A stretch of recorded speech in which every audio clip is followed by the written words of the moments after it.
পূজা, পূজা, আরে যায় কোথায় এই মহিলা? দেখ আবার কোথাও আমার নামে বদনাম করতে বসেছে। তুই বেঁচে বেঁচে একটা বউ এনেছিস, শাশুড়ির বদনাম ছাড়া তোর বউ আর কি করতে পারে? শুনুন, আমি এসেছিলাম বলে না সুন্দর করে ভাতের থালাটা আপনার মুখের সামনে চলে আসছে। না হলে সারাদিন এইভাবে বই পড়লে কেউ আর খেতে দিত না। আরে বন্ধ করবা তোমাদের এই কলতলার ঝগড়া। এই নাও ছেলেকে ধরো। বাহ, 10 মিনিট রেখেছো কিনা রেখেছো, অমনি দেওয়ার জন্য ব্যস্ত তাই না? এমনি এমনি দিচ্ছি না, প্যান্ট ভিজে গেছে তার জন্য দিচ্ছি। নাও।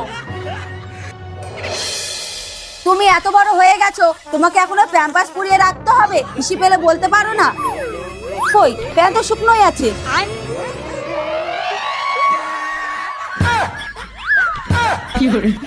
যত সব। আপনি খাবেন? খেতে দেবো? দাও।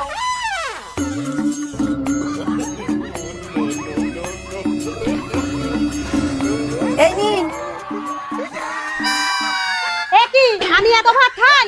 আরে এটা আমার পেট জ্বালা না, যাও কমিয়ে নিয়ে আসো।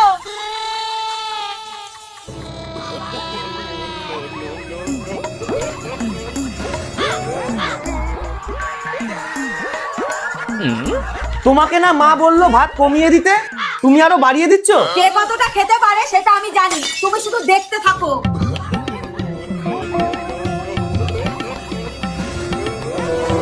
এই যে, এতদিন ধরে খেতে দাও, এখনো বলে দিতে হয়? দেখো তো এইবার একদম ঠিকঠাক ভাত দিয়েছো।